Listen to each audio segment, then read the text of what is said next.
He throws that. I'm here. I have him caught here. I have a stop. And that's where he's going to end. I have to right? Now I have a disarm with control and offense. The reality is if you only train with your knife, you end up missing the biggest reality of what you're going to have to deal with. And that's when you don't. He comes in, right? Here, right? Do I want to stay on the line of attack? Probably not. In the comments, oh, I'm not going to carry a baton. I'm not going to carry a long blade. People carry knives. You see it all over the world. It's a super available tool. It's there all the time. Just because you maybe you have one and you can't deploy it, maybe you don't have one at all. But your training needs to be a direct line from what you're doing in the gym to what you might experience in real life, okay? And if you're missing that, you're doing yourself a massive disservice. Okay, so what we're gonna do is we're gonna start with this understanding of knife to knife, because this is where FMA typically starts. There's a real lack of knife to empty hand consideration, but a good way to segue knife to empty hand is understanding the way that you hold your knife. Now, typically when we're talking about knife drills, it's gonna be him attacking, we're both here, okay? Strikes here, okay, yeah. Okay, here, the low, right? So we're talking about this. Now, the reality is you need to understand that beyond not being there in a real situation, why do you need to hold your knife this way? This is purely offensive. There's very little control that's afforded by it. Now, if you look at the traditional Bowie knife, a lot of traditional Bowie knives have an edge on the back and they're blunt on the front. The reason for that is because they want to cut on the back end. Bowie knives were created primarily for trench warfare back in the days of Bowie and the Alamo. Now, if we switch our weapon to be edge in, when he attacks me, if I come here and here, I have a cutting edge that's on the back side. And it provides me with a large amount of control. He gives me a backhand on the high end, okay? Again, this is blunt to blunt. Here, here, here. It's all there, okay? If I switch my weapon, point down, edge out, this is again offensive. In my opinion, the dumbest way you can hold a knife, because the reality is it has some of the advantages of this, with the disadvantage of you don't have range anymore, okay? It's good for stabbing still, but the cutting you start to lack. He comes in, I can come like this. This is dumb, don't do this, okay? I can pass it there, here, okay? And again, it's not that it's inherently terrible, but what it is it's the least effective of them. If I'm gonna have it inverted, I'm gonna turn it around.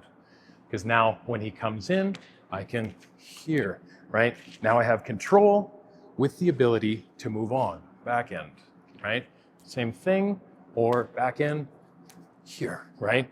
Now I'm in a situation where I'm cutting him this way, I'm cutting him this way, right? And I have the ability to maintain my offensive angles, right? You'll notice what I'm doing with his hand when I go to control, strike, here, is I bring him to my four quadrants. I'm the strongest here, and here, and here, and here. We can break it down to sport like basketball. Where do you hold the ball to keep it from your opponent? In the middle, low, low. This is where you're gonna be strong. Just keep it that way, okay? Now, again, knife to knife, fun for practice, looks nifty. The reality is when I don't have a weapon, how do I deal with his weapon, okay? He attacks me, I have to come around. I have to get out of the way of it. He, same thing, right? Here, right? Backhand, right? Here, stop it, bridge it out, right? Same thing, backhand, yeah, right? Circle it through, right? Again, these grips, you'll notice, are so similar to where my weapon is, point down, okay? Point down, same with the low line. If he gives me a low line attack, here. If I have my knife inverted, he throws that, I'm here. I have him caught here. I have a stop. And that's where he's going to end. I have to right? Now I have a disarm with control and offense. The reality is if you only train with your knife, you end up missing the biggest reality of what you're going to have to deal with. And that's when you don't. He comes in, right? Here, right? Do I want to stay on the line of attack? Probably not. He comes in, right? Redirect, right? And now again, I'm in this situation. It's a takedown, it's a strip, it's control. Whatever the case may be, you need what you're doing knife to knife to translate to empty hand to knife. Because if you're not training that, you're missing the biggest part of your knife and edge awareness training. Because again, you have people that are gonna say in the comments, oh, I'm not gonna carry a baton, I'm not gonna carry a long blade. People carry knives. You see it all over the world. It's a super available tool. It's there all the time. Just because you maybe you have one and you can't deploy it, maybe you don't have one at all. But your training needs to be a direct line from what you're doing in the gym to what you might experience in real life, okay? And if you're missing that, you're doing yourself a massive disservice. And this is where your instructors need to be hammering on you.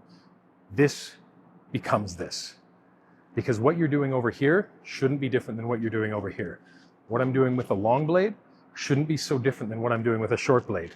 Shouldn't be so different than what I'm doing empty hand. Those are the realities of the situation.